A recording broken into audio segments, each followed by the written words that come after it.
What is up, everybody, and welcome back to the Mid-Level Media channel, your hub for everything physical media and entertainment. I am Ken, here today to review the 4K edition of the Addams Family, this newest release from Paramount. We're going to review it, we're going to talk about it, we're going to break it down, we're going to talk about the movie, we're going to talk about the transfer, we're going to talk about the special features, packaging, all that good stuff, the audio. But before we do that, guys, I want to ask that if you are not yet a subscriber of the Mid-Level Media channel, if you looked up Addams Family 4K review and you found me, definitely hit that subscribe button. I do all kinds of content on this channel centered around the world of physical media. If you like Blu-rays, you like 4Ks, you like that kind of stuff, I guarantee you will love this channel. So hit the subscribe button. Also, be sure to like this video, guys, and comment down below. Did you pick up this latest 4K release of the Addams Family? What are your thoughts on this movie? Let me know in that comment section below. So yeah, we're going to talk about this movie, guys. We're going to talk about this movie. This is a classic from my childhood that I was so excited when it got announced. This one and the second one, I used to watch all the time as a kid. And funny enough, with a lot of these 4K re-releases recently, I've noticed I've been saying that a lot. Watched them when I was a kid, watched them when I was a kid. A lot of these, I have not seen in like maybe 20 to 25 years. I don't think I've seen them probably since the VHS DVD era, maybe the last time I saw them on television or something. So it's been really fun and interesting to go watch these films again in 4K. And I haven't seen a lot of them in Blu-ray, so I don't have that comparison. So I'm really just seeing them for what feels like the first time again in this just incredible presentation. Yeah, the movie, guys, directed by Barry Sonnenfeld, came out in 1991. So Barry Sonnenfeld, if you don't know, he directed both the Addams Family movies, but he also directed the entire Men in Black trilogy, the first three movies. He also directed Get Shorty and Wild Wild West, but we'll try not to hold that against him. Also directed RV with Robin Williams. So this was his first film that he ever directed, and I think he did an incredible job with this movie. Of course, you got Angelica Houston, you got Raul Julia as Morticia and Gomez Addams. You got Christopher Lloyd as Uncle Fester. You got Christina Ricci as Wednesday Addams. So the cast in this movie is just absolutely stacked, insane. And yeah, like I said, guys, this is just a great, just classic 90s film that still works today because a lot of the comedy in this movie is really just derived from the situations that this abnormal family is placed in among a normal world. So it's kind of, it goes into like some fish out of water scenarios and stuff, because when they're in their castle, they're in their element. You know what they're doing, like, you know, it's ridiculous, the stuff that they're saying, but like that's the world that they live in. So nobody's really reacting to all the craziness that they're doing, the kookiness and the spookiness in the house, until they go out into, like, you know, they're going to their kids' play, and then people, the interactions that they have with the normal people are really like the highlights of this movie, like when Gomez hits the ball across the judge, and they're like yelling at each other across the way. That kind of stuff's funny.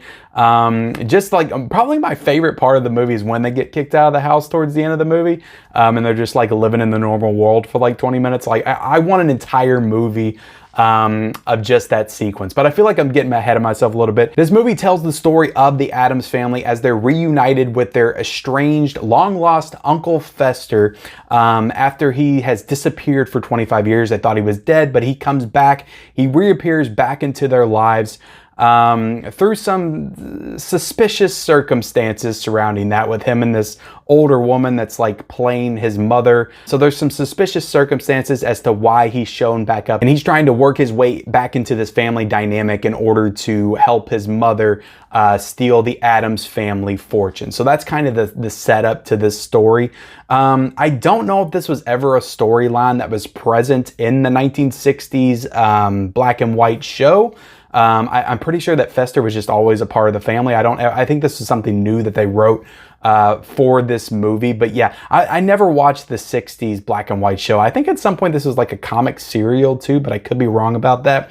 But funny enough, I grew up with the Munsters. I just never watched the Addams Family. I don't know why. So growing up, like, this was my Addams Family. This is what I compare all other adaptations of the Addams Family to, the cartoons and all that stuff. This is the standard for the Addams Family to me. These actors are these characters to me forever and always, because like I said, I grew up with the first one and the second one. So yeah, super funny movie. Just the situations these people get in is absolutely hilarious. I found myself still, like I said, it still works. Like, I'm sitting there on the couch and watching this movie, older movie, 30 years old, reacting to stuff I feel like I probably didn't react to in the same way when I was like 10 watching this movie. But yeah, just some of the lines, just how straight they play it. Like Raul Julia and Angelica Houston, really, like they're really the shining spotlight of this movie. Like they are so incredibly funny, just how good they are at just portraying these characters and just playing all of these ridiculous situations so straight. It's just, especially Angelica Houston, she has some of the funniest lines in this movie and just deliveries, and just, yeah, their delivery is just spot on. I was cracking up the entire movie. Gomez is just kind of more outlandish in his performance and his line delivery, and whereas Angelica Houston is just a little bit more quieter and reserved, but both of them are just equally hilarious throughout this entire film. And yeah, R.I.P. Raul Julia, who's no longer with us, but he gives a hell of a performance in this movie as Gomez Addams. I absolutely love him in this movie. Christopher Lloyd, I like him as Uncle Fester, but to be honest, like there's a lot of this movie, he's kind of played to be the villain.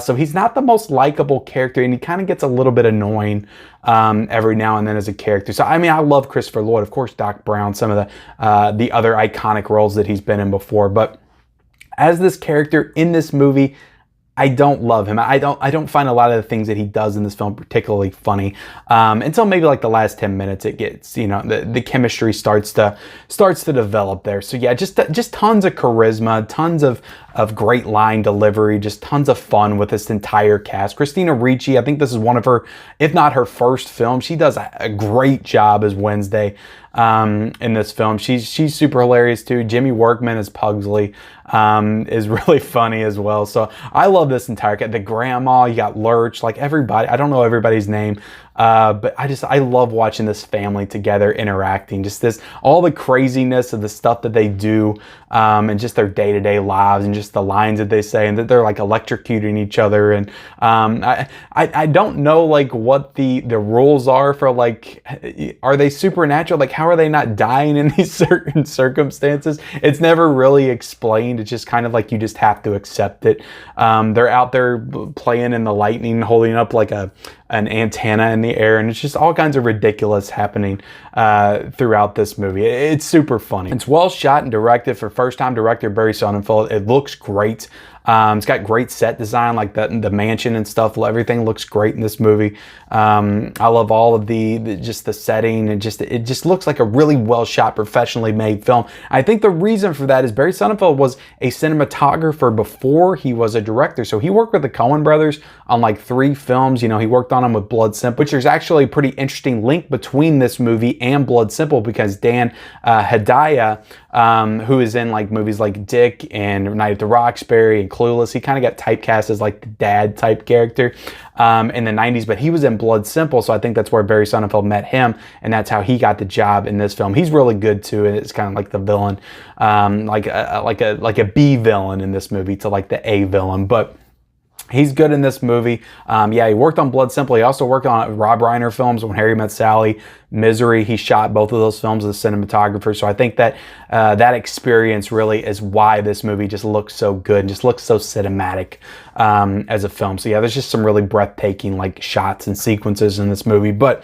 the score by Mark Shaman is really iconic at this point. It's very like Elfman-like. This entire movie feels like if I didn't know any better, I would think it was like maybe a Tim Burton movie. The only thing that separates it is it doesn't, even though there are some dark tones in the movie and the things that they say are very dark, it doesn't have that dark edge that a Tim Burton movie would have. And I don't think that Tim Burton has the ability to be as funny as Sonnenfeld is in his movies that he makes. So that's the one difference. But just the way the movie starts with the score, it's very Elfman Burton kind of like, just with the aesthetic of it all. The only negative with this movie is just the fact that growing up, I liked watching this movie, but I loved watching Addams Family Values. To me, like Addams Family Values is like far superior to me in my mind. This movie is a 4 out of 5. Addams Family Values, I would probably give a 5 out of 5. I love that movie. That is one of my all-time favorite movies from my childhood. But I love this movie. I've just never been crazy about, like I said, Christopher Lloyd and Uncle Fester, the whole storyline with it, the estranged brother, him being the villain, not knowing if he's really the Uncle Fester that, you know, the family knows and love, or is he a twin? Like, I just remember growing up being very confused and just not really being into that storyline. I just didn't like it. I just wanted him to be a part of the family. I didn't want it to be like an estranged brother type situation. I just never really was interested in it, I guess. And his mom in the movie, she's an okay villain, I guess. She's fine. But I mean, Joan Cusack was just so on another level in Addams Family Values. I love her in that movie. So when comparing this one to Values, like, I always just wanted to watch this one to get to Addams Family Values. So I like this movie. I appreciate it now. I probably appreciated it more watching it now than I did when I was a kid. So I can't wait. I just really want them to do Addams Family Values in 4K next. I'll be chomping at the bit for that release. But so yeah, as for this movie, guys, I'll give it a 4 out of a 5. But getting into the transfer, this is a native 4K transfer with Dolby Vision, you know, HDR. Paramount did an excellent job with this across the board. I thought it looked fantastic. Like I said, definitely the best I've ever seen the movie. I think the last time I watched it was maybe on cable, DVD, that era, quite possibly VHS. I don't know. But I thought it looked great. You know, you really get those colors that pop with the HDR. The scene that sticks out to me is when they're doing the play and you got Pugsley and Wednesday Addams and they're cutting each other's arms off and the blood spraying everywhere. It just really looks great with that HDR. The blood's all over the audience and stuff like that. So that's a really great scene. The robes and stuff that Gomez wears, just the overall mansion and all the paintings and just the lights and the candles, just the way everything looks like with the walls and stuff, everything just pops with this HDR. It looks absolutely fantastic. Everything in this movie, great facial detail. The only thing I'll say, there's not a lot of film grain in this either. So if you're not a fan of film grain, you shouldn't have too much issues here. But there are some, like, I noticed like some shots of Morticia Addams, Angelica Houston, when they did the close-ups of her face. It was really like glowy. It just like some soft, like glossy, glowy spots on her face that kind of looked a little bit unnatural. Maybe that was intentional, maybe it wasn't. But those are the only spots that I just kind of felt that maybe that HDR, that 4K presentation kind of took away from the visuals just a little bit. So I feel like they could have smoothed that up a little bit, made it a little bit more detail with the faces. Because Gomez Addams, like Uncle Fester, some of those facial sequences just looked fantastic. So transfer, guys, I would give that like almost top tier. Like, this is a great looking transfer. I thought they did a fantastic job with this one. The audio, this is the same 5.1 DTS audio that was present in the previous Blu-ray releases, like back in 2014, I think is when the last one came out. So they didn't do Dolby Atmos or anything with this. So nothing new or special with the audio. As far as the packaging, I think that the packaging it's okay, to be honest. I'm not that crazy about this artwork, if I'm being honest, but it's okay. It's nice. I like the images on the back and stuff like that, but no disc artwork or anything like that, so that's a little disappointing. And you only get a 4K with this. You don't get the Blu-ray. You can buy the Blu-ray, the more Mamushka cut, whatever, which I'll talk about here in a second. You can buy the Blu-ray by itself for $15, I think, and then the 4K is $20. So I guess if it's cheaper, because this is on the cheaper side of a lot of 4Ks that release, I guess if it's cheaper and they cut the Blu-ray out, I'm okay with it. I don't really need the Blu-ray. Sometimes I just like to have it, you know, because I have a Blu-ray player in my office. Sometimes I might watch a movie in here or something. Getting into the special features, there's some decent special features on here. Like I said, this is the more Mamushka cut. You can either watch the theatrical cut, you can watch the Mamushka cut, and then you can watch the Mamushka cut with the introduction from director Barry Sonnenfeld, who I didn't call out, but he actually supervised this transfer as well, so heavily involved in this.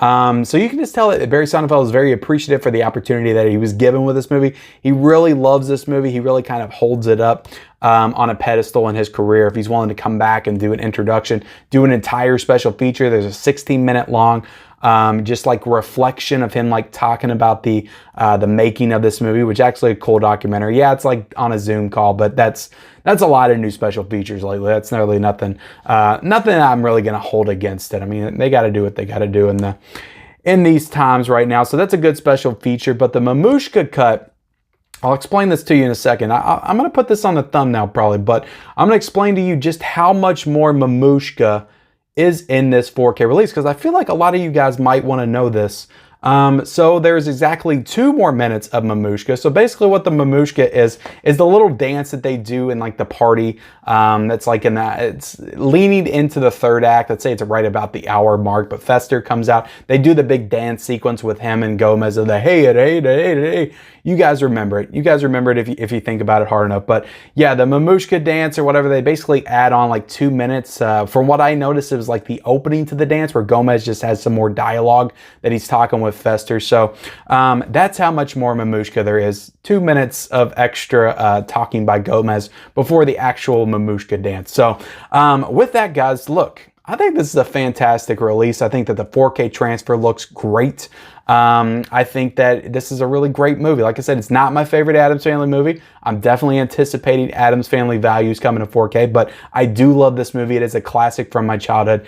The packaging, they could have done better. There's some nice special features, same audio. So for 20 bucks, I say it's worth it. If you're a fan of the Addams Family, if you love the Addams Family like I do, I say pick this one up. So with that, guys, I appreciate you watching. Please like, comment down below your thoughts on this film and this 4K if you bought it. If you didn't, I will be leaving the link for purchase in the description below. Also, be sure to subscribe to my channel if you haven't already. Turn on those bell notifications for all of those future videos, and we'll see you next time.